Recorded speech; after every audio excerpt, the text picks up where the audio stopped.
Halo semuanya, selamat datang lagi di sesi penjelasan kita. Nah, hari ini kita bakal membedah sebuah topik yang pastinya udah ditunggu-tunggu banget sama jutaan orang di Indonesia. Apalagi kalau bukan gaji ke-13 untuk tahun 2026. Aturannya udah resmi nih, diketuk palu lewat PP nomor 9 tahun 2026. Tapi ingat ya, ini bukan sekedar bonus biasa. Ada banyak banget detail, syarat, dan batasan baru yang wajib Anda pahami. Apalagi kalau Anda berstatus pegawai non-ASN atau PPPK. Jadi pastikan Anda menyimak penjelasan ini sampai akhir biar tahu persis apa saja yang jadi hak Anda. Tapi, sebelum kita pusing memikirkan rincian angka dan pasal-pasalnya, mending kita jawab dulu satu pertanyaan krusial yang pasti udah berputar-putar di kepala setiap aparatur negara sekarang. Kapan sih sebenarnya gaji ke-13 ini bakal masuk rekening? Jawabannya adalah bulan Juni 2026. Iya, benar banget. Sesuai aturan resmi pemerintah, pencairan gaji ke-13 paling cepat bakal dieksekusi pertengahan tahun ini, tepatnya di bulan Juni.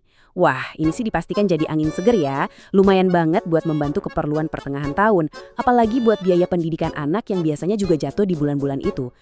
Nah, biar bahasan kita terstruktur rapi, kita bakal fokus ke 4 poin ini. Pertama, jadwal pencairannya. Kedua, daftar kategori penerima. Ketiga, aturan khusus masa kerja buat rekan-rekan PPPK. Dan yang keempat, komponen serta rincian nominalnya. Langsung aja yuk!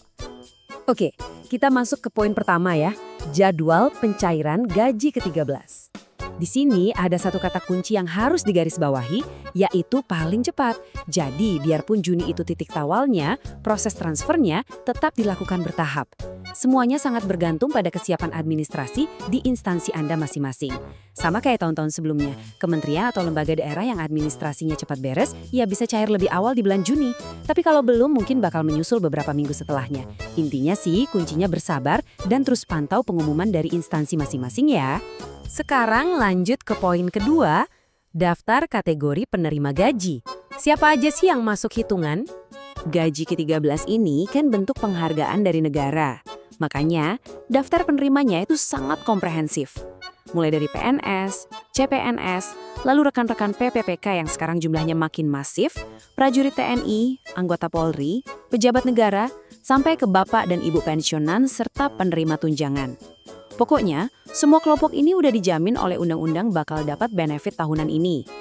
Terus, gimana nasibnya buat pegawai non-ASN di instansi pemerintah? Tenang aja, Anda juga dapat jatah kok. Tapi, ada syarat ketatnya nih. Biar berhak nerima, seorang pegawai non-ASN harus memenuhi minimal salah satu kriteria ini. Pertama, udah bekerja penuh dan berkelanjutan minimal 1 tahun. Atau kedua, di perjanjian kerjanya memang secara eksplisit tertulis hak gaji ke-13. Dan yang ketiga pastinya, nama Anda harus ditetapkan secara resmi oleh pejabat pembina kepegawaian. Jadi ini nggak cair otomatis ya, benar-benar berbasis kontrak kerja dan SK. Mari kita masuk ke poin ketiga, aturan khusus bagi pegawai PPPK. Ini nih bagian cetak kecil dari regulasi yang wajib banget diperhatikan. Buat rekan-rekan PPPK, aturan masa kerjanya itu presisi banget loh. Kalau masa kerja Anda masih di bawah 1 tahun, gajinya bakal dibayarkan proporsional, alias dihitung berdasarkan jumlah bulan Anda udah kerja. Tapi, hati-hati dengan batas waktu ini. Kalau masa kerja Anda belum genap sebulan kalender sebelum tanggal 1 Juni 2026, ya mohon maaf, Anda belum berhak menerima di tahun ini. Ini garis batas yang sangat ketat dari pemerintah. Kalau untuk CPNS agak beda lagi, tergantung siapa yang bayar gajinya. Kalau Anda CPNS pusat yang dibiayai APBN, Anda bakal nerima 80% dari gaji pokok, ditambah tunjangan umum, tunjangan kinerja, dan fasilitas jabatan. Sementara itu, buat CPNS daerah yang dibiayai APBD, Anda juga dapat 80% gaji pokok dan tunjangan standar, tapi bisa jadi ada tambahan penghasilan lain yang nominalnya sangat bergantung sama kemampuan fiskal daerah Anda masing-masing. Baiklah, kita sampai di bagian yang paling ditunggu-tunggu. Poin keempat, komponen dan besaran nominalnya. Berapa tepatnya angka yang bakal mendarat di rekening? Bagi ASN pada umumnya, kayak PNS atau TNI dan Polri, Anda berhak nerima gaji ke-13 secara utuh, setara dengan 1 kali penghasilan penuh. Ada 5 komponen di dalamnya, yaitu gaji pokok, tunjangan keluarga, tunjangan pangan, tunjangan jabatan atau umum, dan yang nggak kalah penting, tunjangan kinerja. Nah, buat para pensiunan, komponennya agak disesuaikan ya. Patokannya mengacu pada gaji bulanan terakhir yang diterima sesuai golongannya. Sekarang, mari kita intip angka spesifik buat pegawai non-ASN dan lembaga non-struktural. Tahu nggak sih berapa batas tertinggi pencairan gaji ke-13 ini? Ternyata tembus lebih dari 31 juta rupiah loh. Tepatnya 31.474.800 rupiah. Angka fantastis ini emang dikhususkan buat ketua atau kepala dari lembaga non-struktural. Kalau kita lihat hierarkinya ke bawah, wakil ketua batas maksimalnya bisa sampai 29,6 juta rupiah. Terus turun bertahap ngikutin jabatannya ya, mulai dari eselon 1 di kisaran 24,8 juta rupiah, sampai ke eselon 4 yang batas mentoknya ada di sekitar 10,6 juta rupiah. Terus buat staf non-ASN pada umumnya gimana? Di sini batas maksimalnya ditetapkan berdasarkan pendidikan dan masa kerja.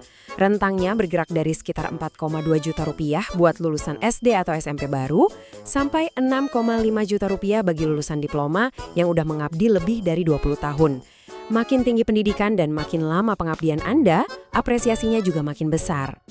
Buat staf non-ASN dengan tingkat pendidikan lebih tinggi, kita lihat lagi angkanya. Lulusan S1 atau D4, rentang gajinya di angka 6,5 juta rupiah sampai 7,8 juta rupiah. Dan yang paling menarik nih, buat pemegang gelar magister atau S2 dan doktoral atau S3 dengan masa kerja di atas 20 tahun, batas maksimalnya tembus 9 juta rupiah lebih. Ini nunjukin kalau pemerintah punya struktur yang sistematis banget buat menghargai kompetensi pegawai non-permanen. Dan ini dia kabar fantastis yang pastinya disukai semua orang. Berdasarkan pasal 16 ayat 2 dari aturan pemerintah, gaji ke-13 ini cair tanpa potongan iuran wajib. Ya, Anda nggak salah dengar. Gaji ini bebas dari potongan-potongan standar yang biasanya menggerus slip gaji bulanan Anda. Artinya, nominal yang barusan kita bahas tadi bakal masuk utuh jadi take home pay Anda. Mantap kan? Jadi, poin krusial dari semua ini adalah pencairan gaji ke-13 tahun 2026 ini bukan cuma rutinitas birokrasi, tapi benar-benar bentuk penghargaan finansial negara yang terstruktur. Di satu sisi, ASN organik dapat jaminan pembayaran full sama kelima komponennya. Tapi di sisi lain, ada pagar aturan yang super ketat buat rekan-rekan PPPK dan non-ASN. Besaran dan kelayakannya sangat ditentukan sama status kontrak, masa kerja yang presisi, serta level pendidikan Anda. Nah, berhubung pencairan di bulan Juni tinggal menghitung waktu, pertanyaannya sekarang adalah, apakah instansi Anda udah merampungkan urusan administrasinya? Saya sangat menyarankan Anda buat mulai iseng-iseng cek pemberitahuan di kantor. Pastikan SK atau kontrak kerja Anda valid, apalagi kalau Anda itu PPPK baru atau non-ASN, biar hak Anda nggak hangus terlewatkan. Oke, terima kasih banyak ya udah gabung di sesi penjelasan kita kali ini. Semoga informasinya membantu mencerahkan. Sampai jumpa di bedah topik menarik selanjutnya.